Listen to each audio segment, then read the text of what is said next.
አቤቱ ቸር እግዚአብሔር አምላካችን ሆይ በዚህ ዕለት በዚህ ሰዓት በዚህ ስፍራ በቸርነትህ ስለሰበሰብከን ለዚህ ከፍተኛ ቀጠሮ ስላደረስከን ከሁሉ አስቀድሞ ቅዱስ ስምህን እናመሰግናለን። ቸር እግዚአብሔር አምላካችን ሆይ ሁለት ወይም ሶስት ሆናችሁ በስሜ ከተሰበሰባችሁበት እኔም ከዚያ በመካከላቸው እገኛለሁ ብለሃልና በመካከላችን እንድትገኝልን ቃል ኪዳንህን እንድታጸናለን ልናውቀው የሚገባንን የሚጠቅመንን እንድታስተምረን አእምሯችን ሊሸከመው ሊመረምረው ሊረዳው የሚችለው ምስጢር ትገልጽልን ቅዱስ መንፈስህን እንድታሳድርብን ሀገራችን ኢትዮጵያን ኦርቶዶክሳዊ ተዋሕዶ ቤተክርስቲያናችንን ክርስቲያን ሕዝብህን በቸርነት ልታስብልን መዓቱን በምህረት ቁጣውን በትዕግስት እንድትመልስልን ክረምቱን የተባረከ እንድታደርግልን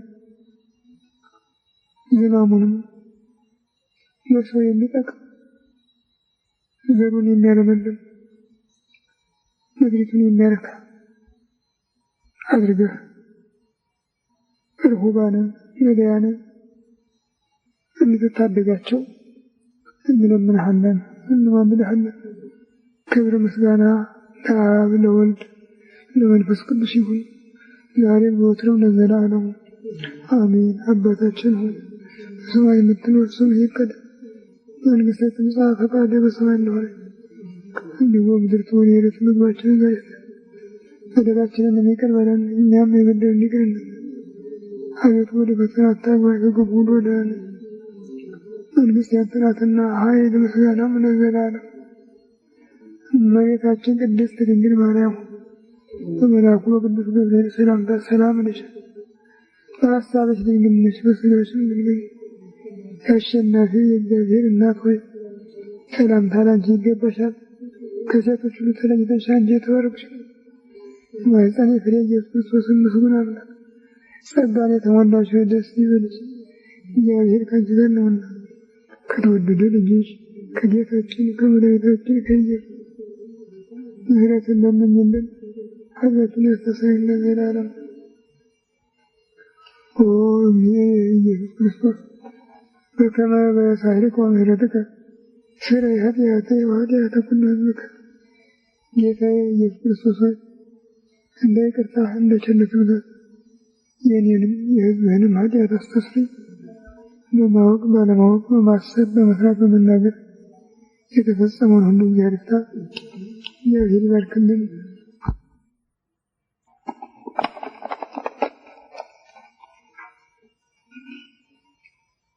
ሐምሌ 1 ቀን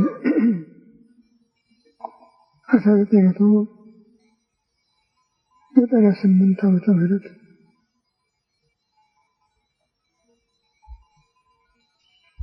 መቼም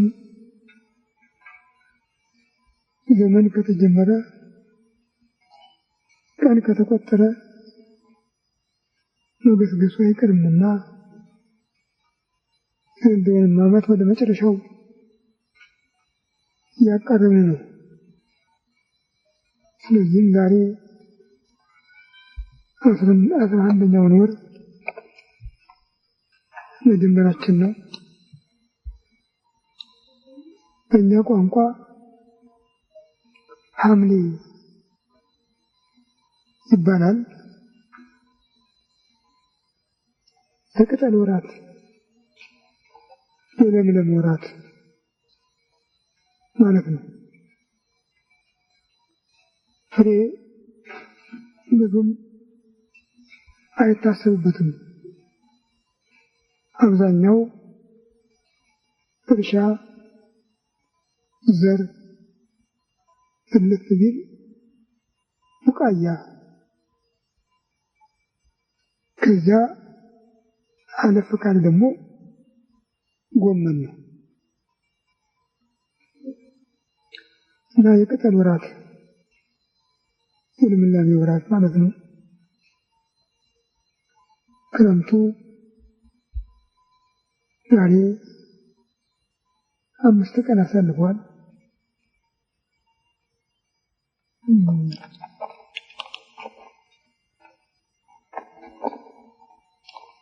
እስከ መስከረም 25 ይቀጥላል። በዚህ በሐምሌ ወር በብዛት የሚገኘው የሐዋርያት የሥራ ፍሬ ነው። እነሱ መስዋዕትነት የከፈሉበት ወራት ነው። ሐምሌ 2 ቀን የቅዱስ ሐዋርያ ታዴዎስ ዕረፍት ነው። ሐምሌ 5 ቀን የቅዱሳን ሐዋርያት የጴጥሮስ የጳውሎስ ዕረፍት ነው። ሐምሌ 10 ቀን የሐዋርያው ናትናኤል መታሰቢያ ነው። ሐምሌ 18 ቀን የሐዋርያው ያዕቆብ መታሰቢያ ነው። ሐምሌ 15 ቀን የሐዋርያት የጴጥሮስ የታዴዎስ የተአምራት ቀን ነው እና በብዛት የሐዋርያት መታሰቢያ የሚገኝበት ነው።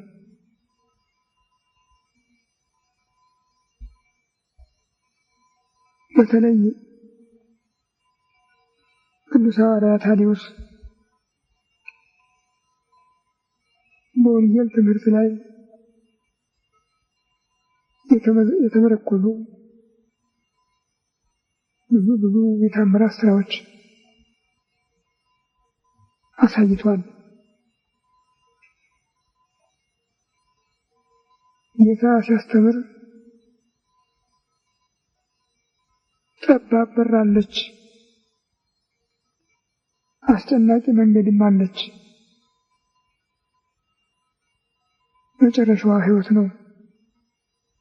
ወደዚህ የሚገቡ ጥቂቶች ናቸው። ሰፊ በር አለች፣ ሰፊ መንገድም አለ፣ መጨረሻው ጥፋት ነው። ወደዚህ የሚገቡ ብዙዎች ናቸው ብሎ አስተምሯል።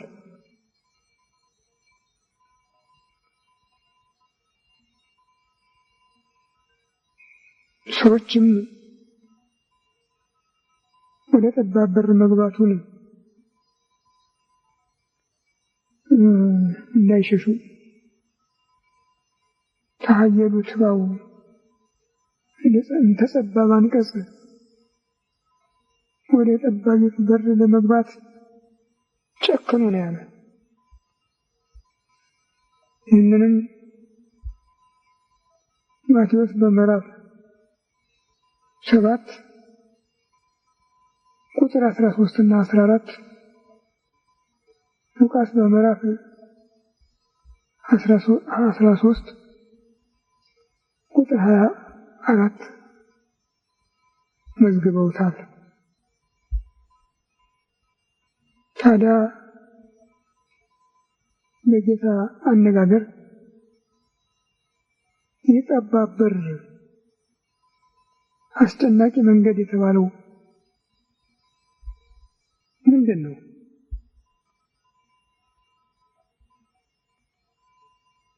ጠባብ በር አስጨናቂ መንገድ እያንዳንዱ ክርስቲያን ሊያውቀው የሚገባው በተቻለው መጠንም በዚያው መንገድ ለማለፍ እንዲሞክር የሚቀሰቅሰው ነው። ሰፊውን መንገድ፣ ጠባቡን መንገድ፣ ሰፊውን በር፣ ጠባቡን በር ለይተን ካላወቅን ክርስቲያን ነኝ ማለቱ ብቻ ወደ እግዚአብሔር መንግሥት ሊያስገባ አይችልም። የሚደንቀው ጌታ ካስተማረው ትምህርት ውስጥ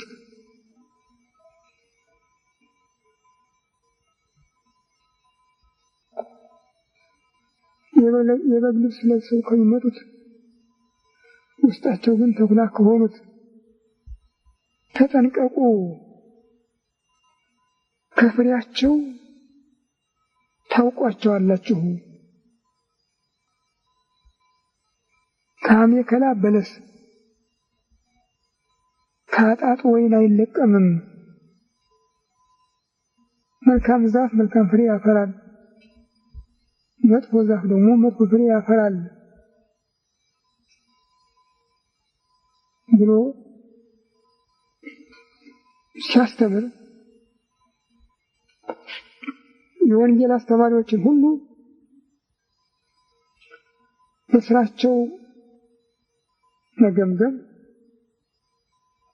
ስራቸውን መቆጣጠር እንዳለብን አሳይቷል። ከፍሬያቸው ታውቋቸዋላችሁ ነው ያለ። አሁንም ይሄ ፍሬ ምንድን ነው?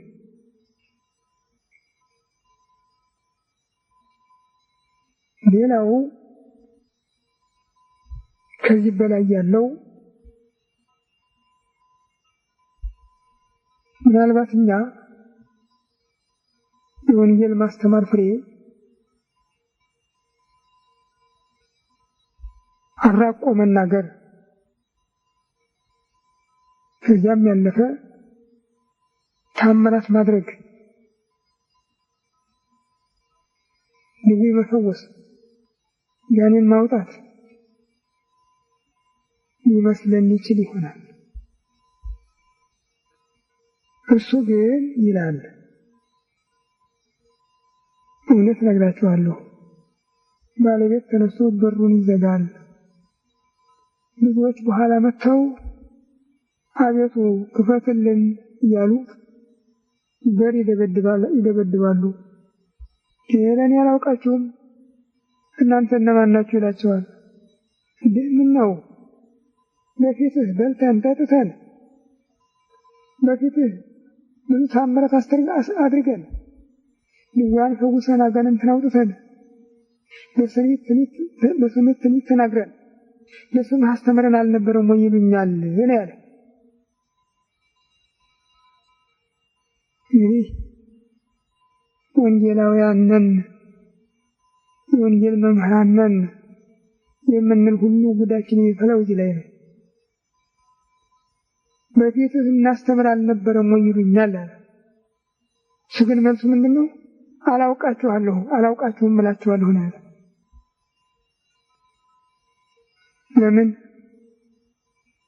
ትምህርት ቀልድ አይደለም። እንኳን የሌላውን ተቀብሎ ማስተላለፍ ከራስ የሚመነጨውን እንኳን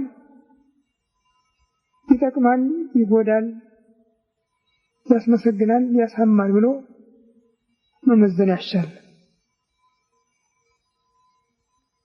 ወንጌልን ማስተማር ግን የኛም አይደል።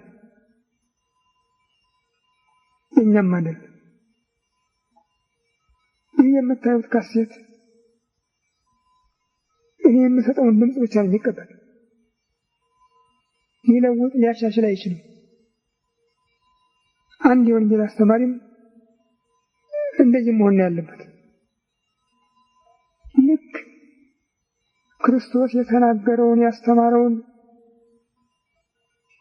ከነግብሩ ከነጠባዩ ማስተማር ቀርቶ በራሱ ፍልስፍና እያሻሻለና ሌላ መልክ እየሰጠ አስተምራለሁ ቢል ያ አላውቅህም የሚያሰኝ ነው። ዛሬ የተያዘው ይሄ ነው። ወንጌል አስተማሪ አይደለም የጠፋ ሞልቷል። በየስርቻው ወንጌል አስተማሪ ነው፣ ግን ትምህርቱ ትክክል አይደለም። በራስ ፈቃድ፣ በራስ ብያኔ፣ በራስ ወደድ የሚሰጥ ትምህርት ብቻ ነው። ቤተክርስቲያን ከመንገድ ውጭ የሆነች በዚህ ነው። ምዕመናን በተለይ ኢትዮጵያውያን እነዚያ ከጥንቃቆች አባቶቻቸው እናቶቻቸው የወረሱትን ሀብት ማንም መዝብሮባቸው አሁን የሌላ ምጽዋተኛ ሆነው እየተቸገሩ ነው። በአገር ውስጥም በአገር ውጭም የራሳቸው የቤታቸው ልጆችን ባዮች ቀሳውስት፣ ዲያቆናት፣ መነኮሳት፣ ሰባክያን ነን ካህናት ነን ባዮች የራሳቸውን ሳያጠኑ የቅርጥ ሙያ ብቻ ተምረው ሰዎቹን ምን ያህል እንደሚያስቸግሯቸው እያየን ነው። በተለይ በአሜሪካን ሀገር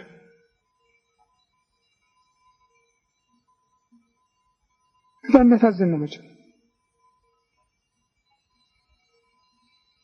ከተራ ትምህርት አልፈው እስከ ከፍተኛው ደርሰው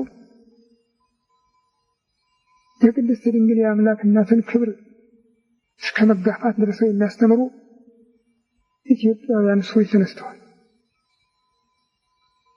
በኢትዮጵያ እንዲህ ያለ ቋንቋ የለም። ኢትዮጵያውያን አምላክ ናት ማለት ይቀራቸው እንደሆነ ነው እንጂ ከዚህ በቀረ የወላዲተ አምላክን ክብር ተጋፍቶ የሚናገር የለም። የዛሬዎቹ ግን በሚያሳፍር ሁኔታ ላይ ነው የሚገኙት። ዘመን የወለዳቸው ሳይንቲስቶች እግዚአብሔር ንግበር ሰብአ በአርአያነ ወበአምሳሊነ በመልካችን በአምሳላችን ሰውን እንፍጠር ብሎ ተናግሮ የፈጠረውን የሰውን ስነ ፍጥረት ታሪክ ለውጠው ሰው የተገኘው ቺምፓንዚ ከሚባል የጦጣ ዘር ነው። ከጦጣ ከዝንጀሮ የተገኘ ነው። ቆሞ መሄድ የሚጀምረው ኋላ ነው፣ ቀስ በቀስ እያሉ እንደሚያስተምሩት የዛሬዎቹ የኢትዮጵያንን ባዮችም ደግሞ ከነዚያ ከጸረ ማርያሞች የከፉ ሆነው የውርስ ኃጢአት ነበረባት፣ መርገም አለባት እያሉ በማስተማር ላይ ይገኛሉ። እነዚህ ናቸው እየታበዱ ከተዘጋ በኋላ መጥተው በጌታ አስተምረን አልነበረም ወይ ይሉኛል ያላቸው። ታምራት አድርገን አልነበረም ወይ ይሉኛል ያላቸው። በየስፍራው አጥማቂ ነው። በየስፍራው ጋኔን ያፈልፋል። የታምራቱ ጉዳይ ኦርቶዶክሳውያንን ብቻ አይደለም የያዘው፣ ፕሮቴስታንቱን መንፈስ ቅዱስ እንሞላለን እስከ ማለት ድረስ ታጥቀው የሚታገሉ ቤተክርስቲያን የሚዋጉ አሉ። ፕሮግራም አውጥተው ኦቤክ ኦርቶዶክስ ተዋሕዶ ቤተክርስቲያንን ማፍረስ የሚል መሰረተ የምስራች ድርጅት የሙሉ ወንጌል ድርጅት የሚባሉ ክፍሎች በተለይ ከ92 ዓመተ ምህረት ወዲህ ዘማች እያደራጁ በየቤተክርስቲያኑ፣ በየሰንበት ትምህርት ቤቱ፣ በየደብሩ፣ በየገዳሙ የእኛን ልብስ የለበሰ ወሮ በላ እየላኩ ቤተክርስቲያን እየተዋጓት ነው። በሁሉ የሚሰለፍ በማስተማሩ በማጥመቁ በሁሉ ቦታ እና ከዚህ አልፎ ንጹሕ ትምህርት ለማስተማር ጠባብ በር ይሆናል፣ አስጨናቂ መንገድ ይሆናል።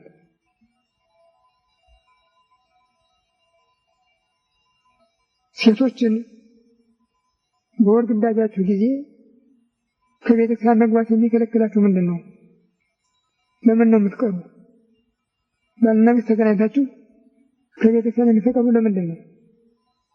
ማን የከለከላቸው? መቁረብስ ማን የከለከላቸው እያሉ የሚያስተምሩ ብዙ ሰዎች አሉ። ሚስዮናውያን እንዲህ ቢሉ ቤተክርስቲያን የላቸውም፣ መሰብሰቢያ ቤት ነው፣ ግድ የለም። እኛ ግን የተቀደሰች ቤተክርስቲያን ናት፣ ርኩሰት የለባችሁም ይሏቸዋል። እናንተ ግን ተሐድሶ ነፃ ናችሁ ይሏቸዋል። ቤታችንን ይሳደባሉ። ጓደኞቻቸውን ግን ነፃ ናችሁ ይላሉ። ራሳቸውንም ነፃ ነን ይላሉ። ትእዛዙን የሰጠው ሰው አይደለም፣ ኃያሉ አምላክ ነው። ሴት ልጅ በየወሩ በግዳጇ ወራት ወደ ቤተ እግዚአብሔር ከመግባት ቅዱስ ከመንካት ትከልከል ብሎ ያዘዘ እሱ ነው። በአራስነቷ ወራት ይህንን ትጠብቅ ያለ እሱ ነው። ወንድ ልጅ የወለደች እንደሆነ በ8ኛው ቀን አስገዝረው እስከ 7 ቀን ድረስ ተቀድሰው መንካት አትችልም። 33 ቀን ደግሞ ፈሳሹ ከሰውነቷ ስለማይቋረጥ ወደ ቤተ እግዚአብሔር መግባት አትችልም። ሴት የወለደች እንደሆነ እስከ 14 ቀን ድረስ እንደ ግዳጅ ወራት ናት። 16 ቀን ደግሞ ፈሳሹ ስለማይቋረጥ ወደ ቤተ እግዚአብሔር መግባት አትችልም ብሎ ያዘዘ የወሰነ እሱ ነው። ወንድና ሴት ከተገናኙ በኋላ እንኳን መገናኘት የሌሊት ህልም እንኳን ቢያጋጥማቸው በዚያ ቀን እስከ ማታ ድረስ ወደ ቤተ እግዚአብሔር እንዳይገቡ፣ ርኩሱ እስከ ሰርክ እስከ ማታ ርኩስ ነው ነው። ይህን ያለ እሱ ነው። ሰው ሊለውጠው ሊያስችል የሚችል አይደለም። ደግሞስ በዚህ ጊዜ ሰዎች ራሳቸውን ቢጠብቁ ምንድን ነው ነውሩ? እንኳን በቤተ ክርስቲያን ይቅርና በቤታቸው ቢሆን በሰው መካከል ምን ያህል ይታያሉ እንዴ? አይታዩም። ግን ይህንን እንደ ተራ ነገር ምን አለበት ነው። አሁንማ እንደውም ሰው የበላው ከ4 ሰዓት በኋላ ከሆዱ ስለሚጠፋ ለማታ ቁርባን ጠዋት ሳይጠጣችሁ ብትቆርቡ ለጠዋት ቁርባንም ከግማሽ እስከ 8 ሰዓት በልታችሁ መቁረጥ ትችላላችሁ እያሉ የሚያስተምሩ ብዙዎች ናቸው። ግን እነሱ ቁርባኑ ጠፍቷል። ይህ ዋናው እና የክርስቲያኑ መንገድ ጠባብ ነው። ከዚህም በላይ ሌላ የሚጠበቅ አለ። ክርስቶስን ለመከተል የተጠየቁ ጥያቄዎች ቀላሎች አይደሉም። ዛሬ በሚስዮናውያን ወንጌልን ቀላል አድርጎ አስመስሎ ለማስተማር የሚጠቀሙበት ጌታ ቀንበሬ ልዝብ ነው፣ ሸክሜም ቀላል ነው፣ እናንተ የደከማችሁ ወደ እኔ ኑ እኔ አሳርፋችኋለሁ ብሏል እያሉ ነው የሚቀልዱ። እንዲህ ያለው ጌታ ነው ያንንም ሌላውን ትእዛዝ የሰጠው። በተለይ ቅዱስ ማቴዎስ በወንጌሉ በምዕራፍ 19 ከቁጥር 16 እስከ 26 በመዘገበው ጽሑፍ የአንድ ባለጠጋ ጥያቄ መነሻ አድርጎ ትምህርት ሰጥቷል። ባለጠጋው የኦሪትን ሕግ ጠብቆ የሚኖር ትልቅ ሰው ነው እና ጌታን ሲያገኘው አንተ ቸር መምህር አለው በምስጋና። ቸር ካልኩት ቸር ይለኛል፣ መልካም ካልኩት መልካም ይለኛል፣ ከደፈርኩት ይደፍረኛ ብሎ ነው። ጌታ ግን ለምን ቸር ትለኛለህ? ቸርኮ ከአንድ እግዚአብሔር በቀር የለም ያለው እና አይደለሁም ማለት አይደለም። ጌታዬ ሲናገር አምላክ ነህ ብሎ አልመጣም። በእርግጥ እውነተኛ ቸር አምላክ ነው ብሎ አይደለም የመጣው። ቸር ብዬ ባመሰግነው ያመሰግነኛል ብሎ የልቡን ስላወቀ ነው የተናገረ እና በዚህ አላበቃም ሰውየው። ታዲያ የዘላለምን ሕይወት እንደወርስ ምን ላድርግ አለው። በኦሪት በጻፈውትን ትእዛዛት አድርግ አለው። የትኛዎቹ ነው? አትስረቅ፣ አታመንዝር፣ አትግደል፣ ሌሎችን ይህን ሁሉም አድርጌያለሁ አለው። መልካም ካደረግ እንግዲያው አንዲት ነገር ቀርተሃለች አለው። ምን? ሂድና ያለህን ሁሉ ሸጠህ ለውጠህ ለነዳያን መጽውተህ ተከተለኝ፣ ያን ጊዜ መንግሥተ ሰማያትን ትወርሳለህ አለው። ያለህን ሁሉ ነው ያለ፣ በከፊል አላለ። ልብስህን አላለ፣ ምንጣፍህን አላለ፣ የመኝታ ቤት ዕቃህን አላለ፣ የሆቴል ቤት ዕቃህን፣ የሳሎን ዕቃህን አላለ። ያለህን ሁሉ ሸጠህ ለውጠህ ና ተከተለኝ አለው። ከዚህ የጠበበ ምን ነገር አለ ወንድሞች? ከዚህ የበለጠ የሚያስጨንቅ ምን ነገር አለ? ያለህን ሁሉ ሰውየው ባለጸጋ ነው ብለናል። መናጤ ድሃስ ቢሆን ያለህን ሸጠህ ለውጠህ ና ተከተለኝ የሚለው ልብሱን ሳይቀር ሸጦ መሄዱ ነው። እያዘነ ሄደ ነው የሚል ሰውየው መለስ ካለ በኋላ ጌታ ለደቀ መዛሙርቱ ምንድን ነው ያለው? ባለጠጋ ወደ እግዚአብሔር መንግሥት ይገባል ከማለት ገመል በመርፌ ቀዳዳ ሊያልፍ ይቀላል አላቸው። ይህም አስጨናቂ ትምህርት ነው። ገመል በመርፌ ቀዳዳ ያልፋል ማለት ይቀላል ነው ያላቸው። አስቡ እንግዲህ የመርፌ ቀዳዳ ገመል እንዴት ነው ይሆናል? ይታሰባል? ይገመገማል? እስካሁን ሳይንቲስቶችም ያልሞከሩት ይህንን ነው።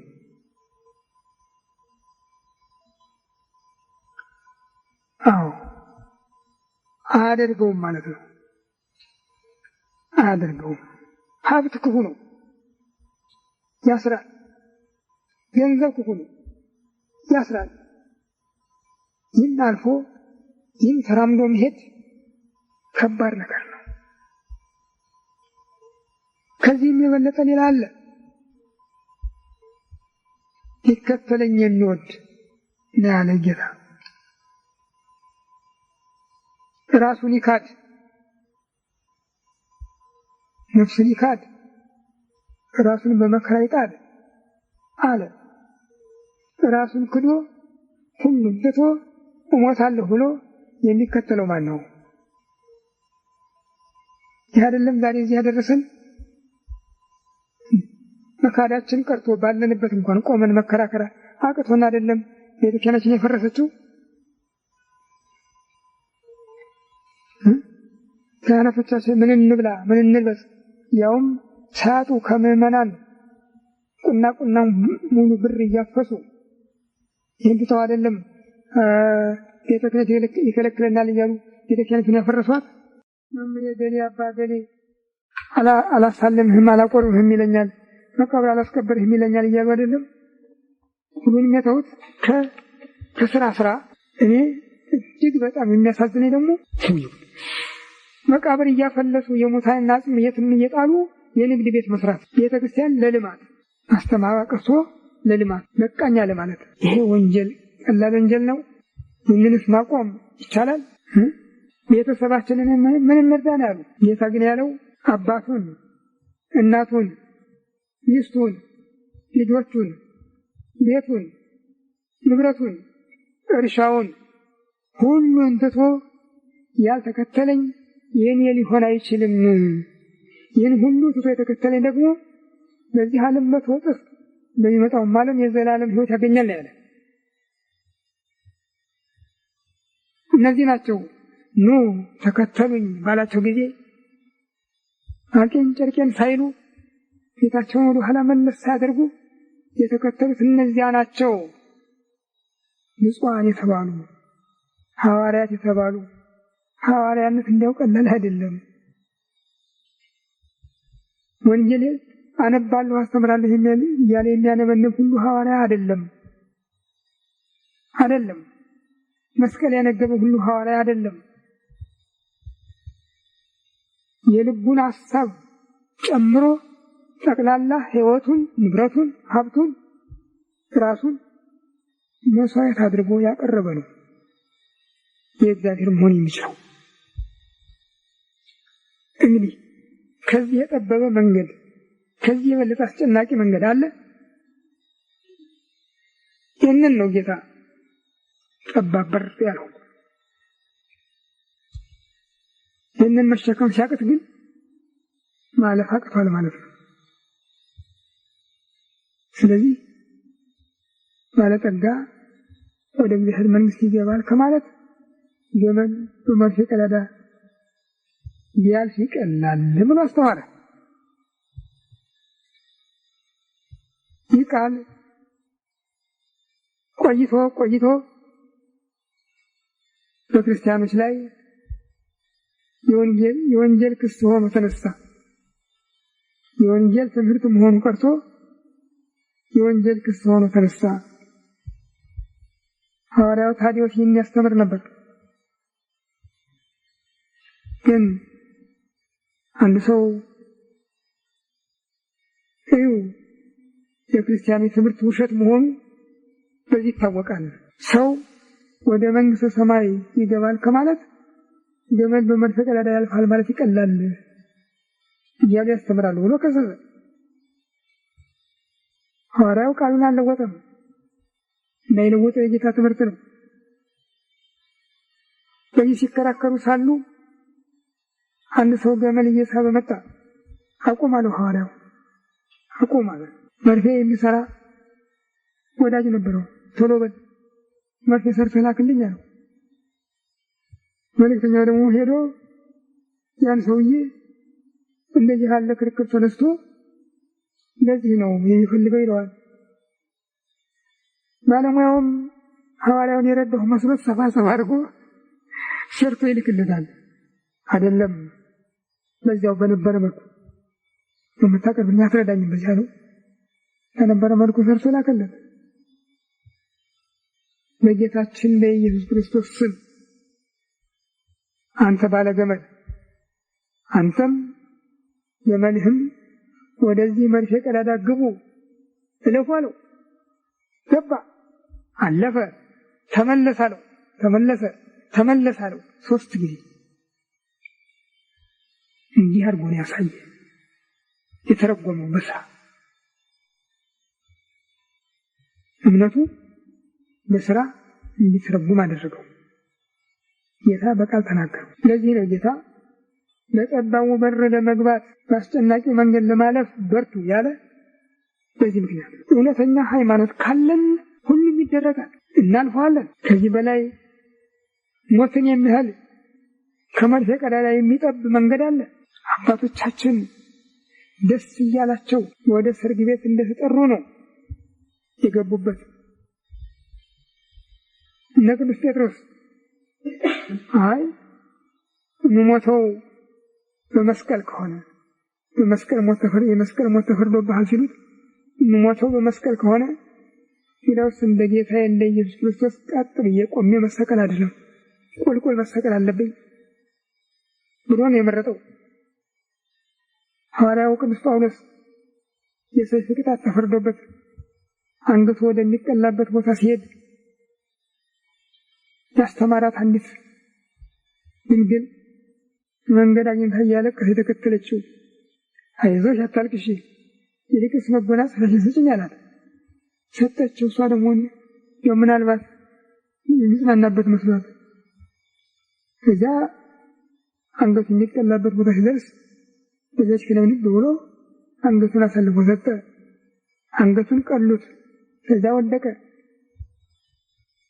አንገቱን የቀሉት ወታደሮች ተመልሰው ልጅቱ ካለችበት ቦታ ከመድረሳቸው በፊት ግን ቅዱስ ጴጥሮስና ቅዱስ ጳውሎስ አብረው ባጠገቡ አልፈው መጎናጸፊያዋን ሰጥተዋት ሄዱ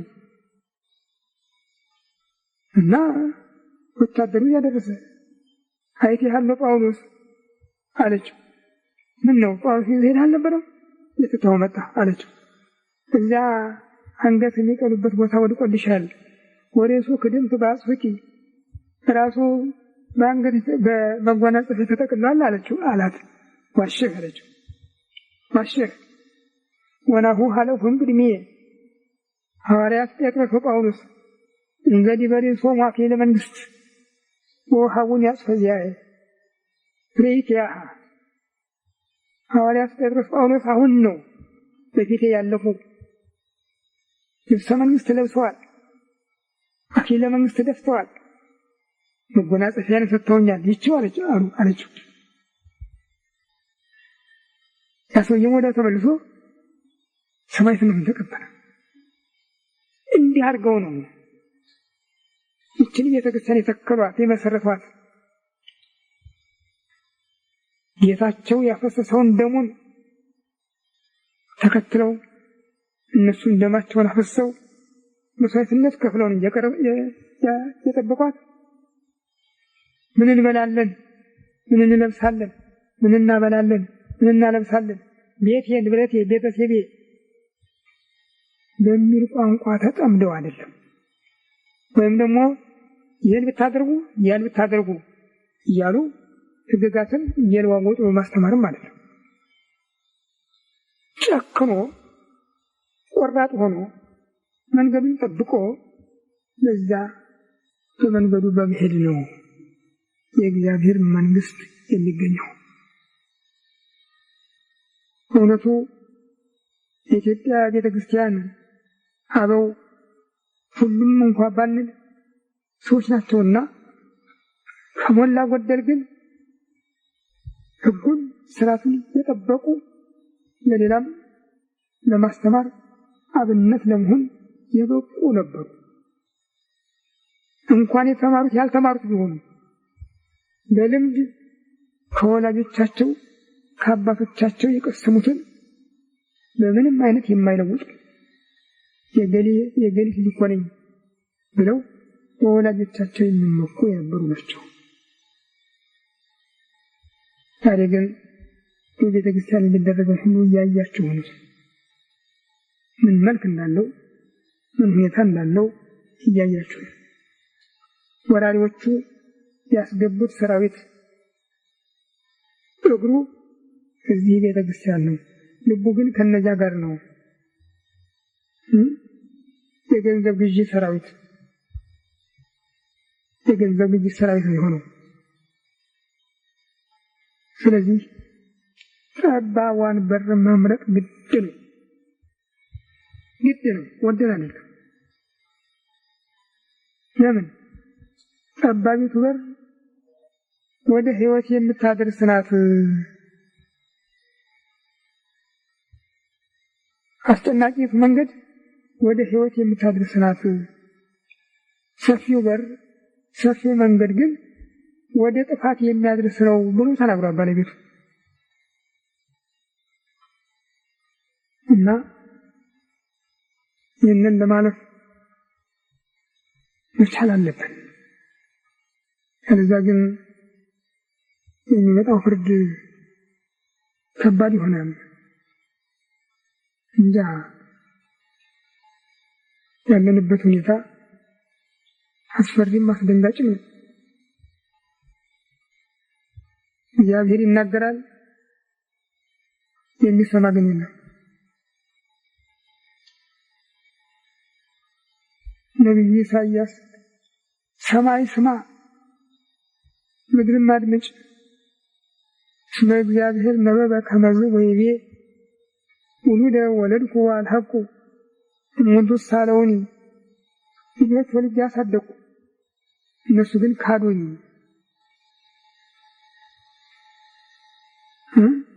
ከብት ባለቤቱን ያውቃል፣ አህያም መንከባለያውን ያውቃል። ሕዝቤ ግን አላወቁኝም አልተረዱኝም ብሏል ነው ያለ። እንደሱ ነው ዛሬ የኢትዮጵያ ሕዝብ ሆኖ በውጭም በግድም ያለው ስለዚህ ነው።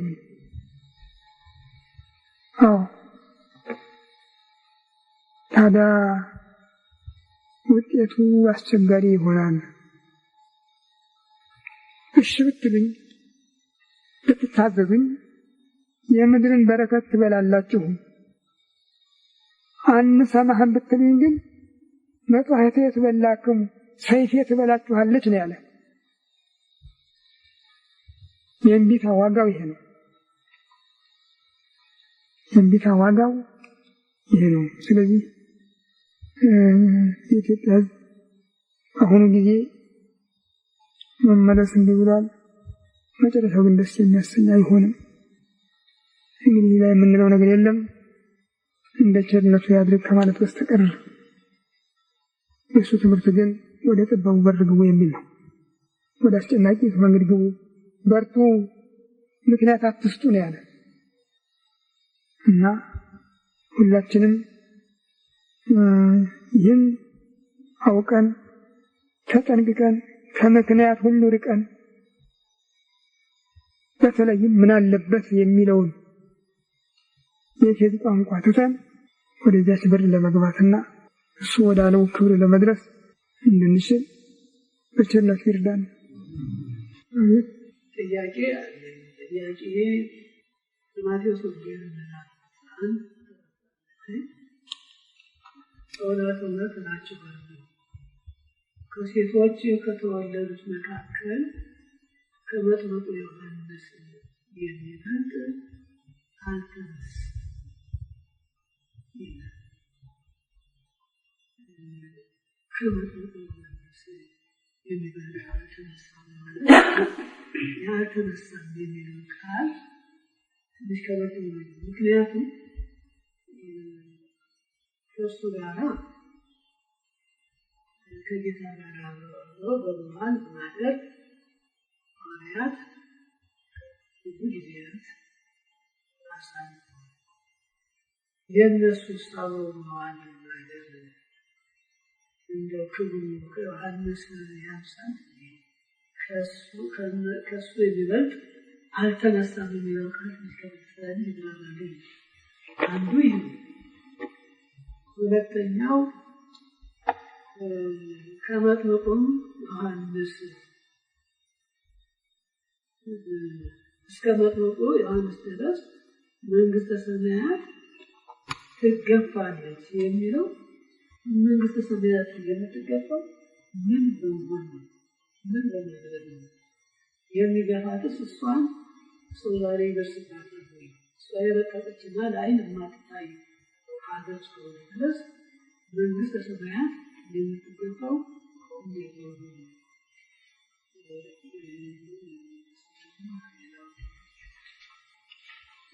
ጥሩ ጥያቄዎች ናቸው በእውነቱ። አንዱ የመጀመሪያው ችግር ይሄ ነው። ሰዎች ሲመረምሩ የጌታን ቃል እንደተነገረ ከመቀበል በስተቀር ለመመዘን የማይችሉ መሆናቸውን ማወቅ አይችሉም። ይሄ ነው አንዱ ችግራችን። የጌታ ቃል እንደተነገረ መቀበል ብቻ ነው። ከዚህ አልፈን መመርመር እንዴት ይቻላል ብለን ልንጨምርበት አይችልም። የሃይማኖት ጉዳይ ነው። ሃይማኖት እንዴት ለምን የሚል ምክንያት ከተጨመረበት ሊሆን አይችልም። እንደተነገረ ብቻ አሜን ብሎ መቀበል ብቻ ነው ያለ። ይህን በመሰረቱ ዛሬ ብዙዎችን ኢትዮጵያውያንን እመቤታችን ለመሳደብ ያበቃቸው አንዱ ቃል ይሄ ነው። ስለ ዮሐንስ መጥምቅ ሴቶች ከወለዱት ሁሉ የሚተካከል የለም ብሎታል። ከእናቱ ማህፀን ጀምሮ መንፈስ ቅዱስ ይሞላበታል ብሏል። ነቢዩን ኤርምያስን ከእናቱ ማህፀን መረጥኩ ብሎታል። ስለሷ ግን የተነገረ ነገር የለም እያሉ ነው እመቤታችን ለመሳደብ የደረሱ አይደለም። የሁሉም እንደ ስጦታው ነው፣ እንደ ባለቤቱ ስጦታ ነው። እንኳን ከቤተሰብ ልጅ ከልጅ ይለየለም እንዴ ስጦታ በጉርሻ ላይ እንኳን አንዱን ጠበቅ አድርገን እናውቀስ አንዱን ደግሞ ላላ እንደች እንደ ሁኔታ ነው እድሉን የሚያመጣው እና በአጠቃላይ ሁኔታ ላይ ሁሉን ጠቅሎ እገሌ ከገሌ መሆን አለበት ብለን እኛ የማመዛዘን ስልጣን የለንም። አንዱን ከሌላው የማወዳደር የማስተካከል ስልጣን የለንም። ሚዛኑ ገና ወደ ጊዜ አለ በባለቤቱ እጅ ነው ያለው። ለሁሉም እንደድላቸው የተነገረ ነው። ኤርምያስም መጥምቁ ዮሐንስም ነቢያት ሁሉ በየጊዜያቸው በተነሱበት ሁኔታ ነው እንጂ የሚመዘኑ ወዳልደረሱበት አይደለም። የሐዋርያት ማዕረግ እኮ ዮሐንስ መጥምቅ ያልደረሰበት ነው። አያውቀው ባይተዋወቁ ዮሐንስ መጥምቅ ወደ ሐዋርያነት አልገባም። ነቢይ ነው። ቁጥሩ ከነቢያት እንጂ ከሐዋርያት አይደለም። ከነቢያት ደግሞ ሐዋርያት ይበልጣሉ። ከሴት መወደድ ብቻ አይደለም፣ ጥሪያቸው ምርጫቸው የተለያየ ነው። ሴቶች ከወለዱት ሲናገር ጌታ በዘመኑ ከነበሩት እሱን ከሚመስሉት እንጂ እሱን ከማይመስሉት አይደለም ያነጻጸረ። እሱን ከሚመስሉት የነቢያት ፍጻሜ ነውና የነቢያት መጨረሻ ስለሆነ እሱን ከሚመስሉት ይበልጣል። በስራውም በኑሮውም በረሃ ተወልዶ በረሃ ያደገ ከገመል ጠጉር የተሰራ ባና ብቻ በመልበስ ያለፋቁ የቆዳ ቀበቶ በመታጠቅ እድሜውን ያሳለፈ እሱን የመሰለ ነቢይ የለም። ስለዚህ በዘመኑ የሚመስለው የሚተካከለው የለም ማለት ጌታ። ከዚያም የበለጠ ለብሉይ ኪዳን ፍጻሜ ለሐዲስ ኪዳን መሰረት በር መሸጋገሪያ ላይ የተገኘ ነው። መሸጋገሪያ ድልድይ ነው። ማንኛውም መንገድና ድልድይ የተለያዩ ናቸው። በዚህ እድሉ የተለየ ነው። ትምህርቱ የጌታ የእሱ ጌታ ለሐዋርያት ያስተላለፈው አንድ መገናኛ ትምህርት አለ። ይኸውም መንግሥተ ሰማያት ቀርባለችና ንስሐ ግቡ የሚል ነው። ቅዱስ ዮሐንስ እንዲያስተማረ የሆነው ማቴዎስ በወንጌል በምዕራፍ 3 ጽፎታል።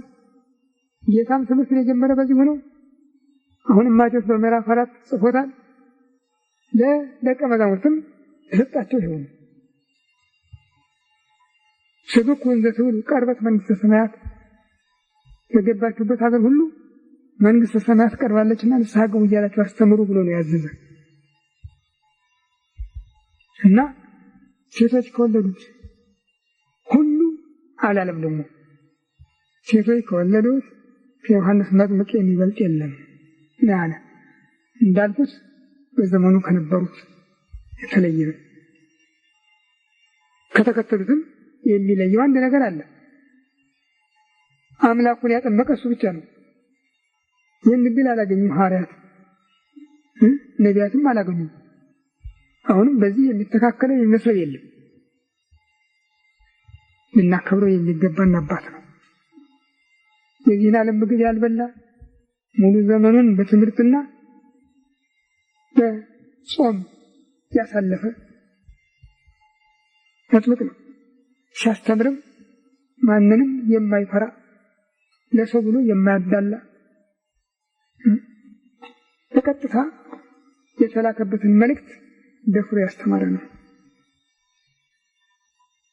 እዚያ ድረስ አለ ጌታ ከዮሐንስ መጥምቅ ዘመን ድረስ መንግሥተ ሰማይ ትገፋ ነበረ። አሁን ግን የተገፉት ይናጠቋታል አለ። መንግሥተ ሰማይ ብሎ ሲናገር አሁን ቦታውን አይደለም፣ ሃይማኖቱን ትምህርቱን ነው። ሃይማኖቱን ትምህርቱን ነው፣ እውነትን ነው። እውነትን እሱ ዘመን ድረስ ደፍሮ መናገር የቻለ አልነበረም ነው ያለው። አሁን ግን ሐዋርያት ተቀበሉት፣ ሰማዕታት ተቀበሉት። ልዩ ልዩ ክርስቲያኖች ስራ ላይ አዋሉት። ይናጠቋታል ያለ ለዚህ ነው። እና መንግስተ ሰማይ ብሎ በወንጌል ሲናገር ቦታውን ብቻ አይደለም፣ ትምህርቱን ነው፣ ራሱን ነው። መንግስተ ሰማይ የሚለው ቃል ሶስት ነገሮች የሚያሳየን፣ አንድ ራሱን ፈሪሳውያን መጥተው አንድ ቀን ሲያስተምር መንግስተ ሰማያት ቀርባለች ብሎ ሲያስተምር መንግስተ ሰማያት የት ናት? መቼ ነው የምትመጣ አሉት። መንግስተ ሰማያት ሰማያ ማእከሌክሙ፣ መንግስተ ሰማያት በመካከላችሁ ናት ነው ያላቸው። ስለ ራሱ ነበር የተናገረህንን።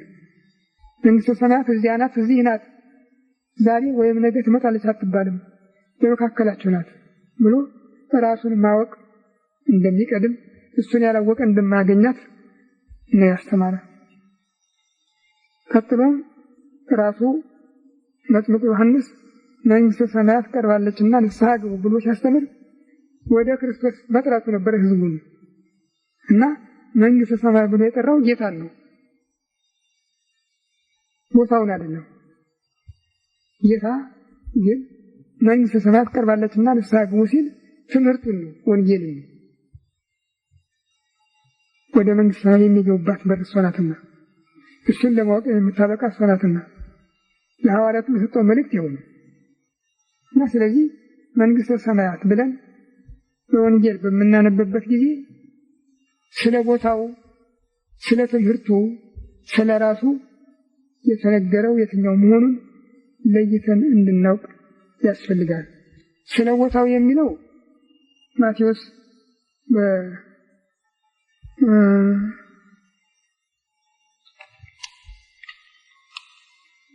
በምዕራፍ 14 እንደገለጸው ከቁጥር 31 ጀምሮ እንዳሳየው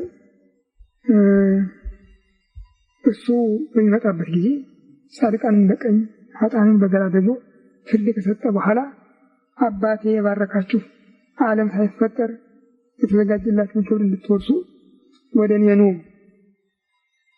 ብሎ በሚጠራበት ጊዜ የሚያመለክተው ቃል ነው።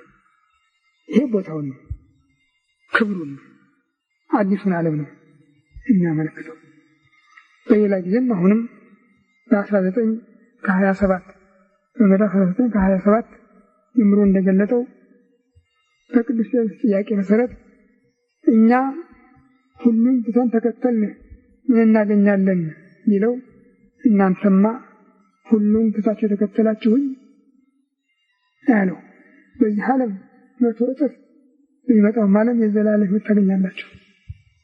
እንዲያውም የሰው ልጅ ዳግመኛ በዙፋኑ በሚቀመጥበት ጊዜ እናንተም በ12 ወንበር ላይ ተቀምጣችሁ 12ቱን የእስራኤል ነገድ ትመራላችሁ ያላቸው።